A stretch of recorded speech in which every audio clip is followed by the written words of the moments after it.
오늘은 열왕기하 14장 23절에서 29절 말씀, 신앙의 관점에서 본 교훈이라는 제목으로 말씀의 은혜를 받고자 합니다.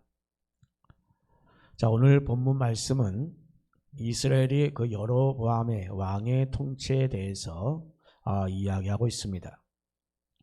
자, 여러분, 여로보암 하면 왠지 많이 들어보는 이름이죠. 자, 이스라엘과 유다가 나누어졌을 때 이스라엘의 왕이 된 사람이 여로보암입니다. 그런데 오늘 본문의 왕과는 이름만 같습니다. 이미 우리가 들었던 그 여로보암과는 아무런 관계가 없습니다. 또한 혈연 관계도 아닙니다. 왜냐하면 이미 이 여로보암 왕조는 그의 아들 나답 때에 이미 다 끝났기 때문입니다. 그것도 나답 왕이 된 지 2년 만에 바로 이 바사가 반란을 일으켜서 완전히 왕조가 다 망하고 말았던 것입니다. 그래서 이 여로보암은 이스라엘을 남북으로 나누어 그의 아들 나답까지 합쳐서 고작 해야 24년 동안 통치한 것이 전부입니다. 자, 그런데 오늘 이 본문의 이 여로보암의 통치를 통해서 그러면 우리가 어떤 것을 생각할 수 있을까 하는 것입니다.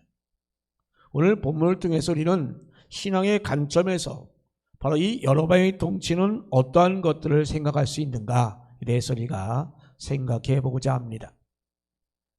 먼저 우리는 그 이름에 대해서 한번 살펴봅니다. 자, 이는 북이스라엘의 초대왕이었던 그 여로보암을 지향하는 그러한 자세를 가졌다라는 것을 보여줍니다. 자, 그런데 오늘 본문 말씀 보면 그렇게 뛰어난 모습이 보이지 않습니다. 지금 이 열왕기하 저자는 여로보암 2세에 대해서 단 7줄로만 요약하고 있습니다. 더구나 그의 통치 기간은 무려 42년 동안이었습니다. 1년 동안이었습니다. 자, 북이스라엘 왕조를 시작한 그 여로보암 1세도 고작해서 22년을 통치했을 뿐입니다.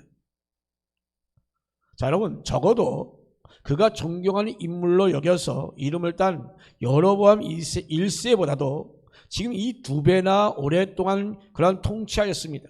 자, 그렇다면 그 기간 동안에 무슨 일이 있어도 분명히 있어야 되지 않겠습니까?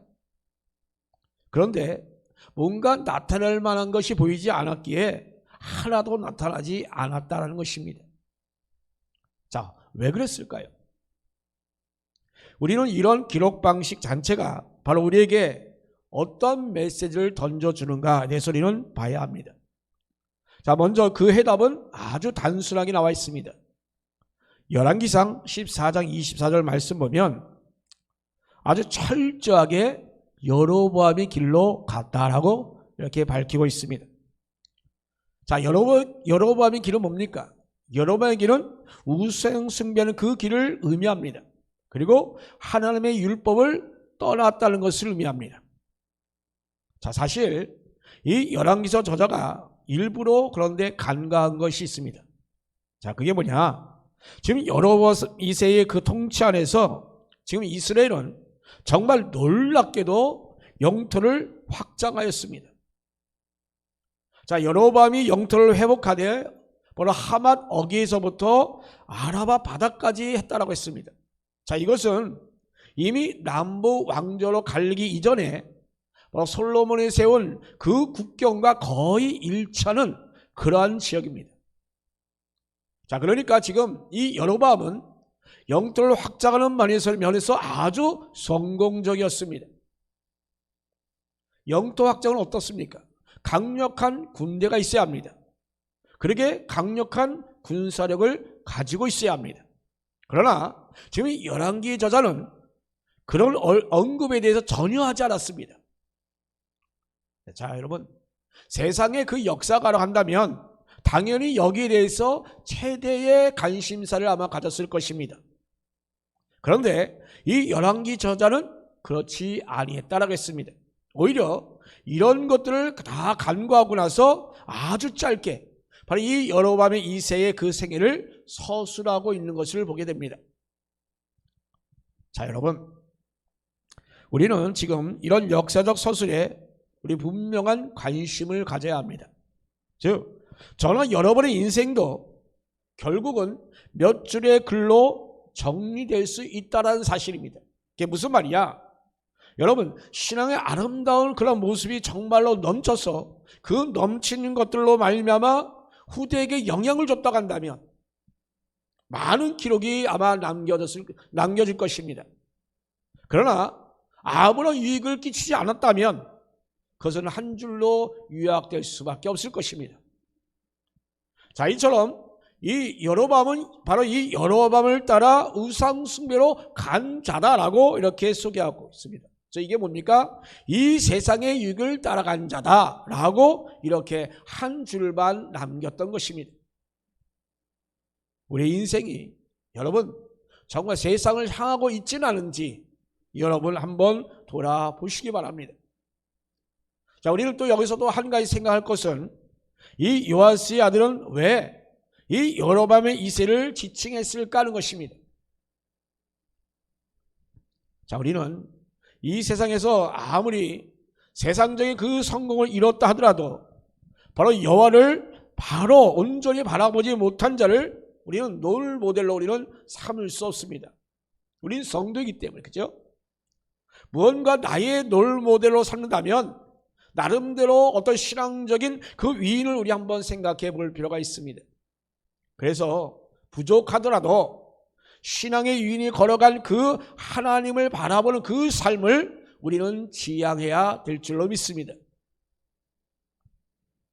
우리가 성경이나 역사를 통해서 우리에게 하나님의 뜻을 쫓기 위하여 노력한 그 인물들이 얼마나 많은지 모릅니다. 자, 모름지기 우리에게 어떤 별명을 붙이고자 한다고 한다면 이렇게 하나님을 철저하게 따르게 하는 그런 사람들을 따라서 그 사람의 이름을 붙이고 또 지름을 따라가는 그러한 자세를 우리는 가져야 할 것입니다. 그래서 우리 성도들에게 어떤 기회에 바로 누구를 닮고 싶으냐라고 말을 아마 물어본다면 아마 대부분 나름대로의 유인을 아마 이야기할 것입니다. 그런데 그 중에 우리는 이 다윗이나 요한이나 또 베드로나 이 바울을 닮고 싶다는 그런 분들이 있다고 한다면 다시 한번 보게 됩니다. 그런데 초기 기독교인들이 그랬습니다. 그래서 서양인들이 이름에는 폴, 바울이라는 이름, 존, 요한이라는 이름, 매튜, 마테라는 이름, 그리고 제이콥, 야곱 등등의 그 이름을 많이 볼 수 있습니다. 자, 이것은 바로 신앙의 그 선배들이 신앙인들의 삶을 롤 모델로 삼고자 했기 때문인 것입니다. 자, 여러분이 누군가 닮고 싶을 때에 여러분 꼭 신앙인을 여러분의 롤 모델로 삼으시기 바랍니다. 그리고 그들의 뒤를 따라가려는 그런 마음의 자세를 가지시고 우리가 기도하면서 나가다 보면 우리 하나님께서 우리 삶을 바로 그런 방식으로 우리를 인도하여 주실 것입니다. 또한 두 번째로 우리는 그 영토 확장을 해석하는 그 본문의 그 지향점을 우리 한번 생각해 봅시다. 바로 이 이슈에 대해서 그런데 다르게 언급하는 것을 보게 됩니다. 자, 그것을 뭐라고 어떻게 했습니까? 이 영토 확장한 것을 바로 여호와께서 하셨다라고 했습니다. 열왕기상 14장 25절에서 27절 말씀은 바로 이 영토 확장에 대한 것을 지금 이야기하고 있는 그런 부분입니다. 근데 여기서 보면 문장을 가만히 보게 되면 주어가 누군지 아십니까? 여로보암이 아닙니다. 여기서 전부 보면 주어가 여호와께서라고 되어 있습니다. 즉 여호와께서 그렇게 영토를 확장하도록 인도하셨다고 하는 것입니다. 물론 여로보암을 사용하셨지요. 어쨌든 그의 통치 기간에 그의 군사를 가지고 그런 역사를 하셨으니 그러나 그럼에도 불구하고 주어는 누구다? 여호와 하나님이시라는 것입니다. 바로 여호와께서 바로 그 여로보암으로 하여금 그렇게 하셨다라고 하는 것입니다. 열왕기상 14장 26절 말씀 보면 여기에 대한 부연 설명을 합니다. 또다시 분명히 말씀하면 여호와께서 이스라엘의 고난을 돌아보셨다라고 했습니다. 즉 여호와 하나님께서 이스라엘 불쌍히 여기심으로 그들에게 은혜를 베풀어 주셨다라고 하는 것입니다. 또한 마지막으로 같은 이슈를 다루는 열왕기상 14장 27절을 보세요. 자, 비록 이스라엘의 우상의 그 숭배로 길로 갔지만 그들은 천하에서 없어버리겠다고 하지 않았다는 사실을 우리는 봐야 합니다. 여로보암의 길을 갔고 세상의 길을 갔고 우상의 길로 갔지만 어떻다? 그들 없어버리겠다 하지 않았다는 것입니다. 그래서 이 요아스의 아들인 이 여로보암의 손으로 그래서 구원하게 하셨다고 하는 것입니다. 역시 여기에 주체가 누굽니까?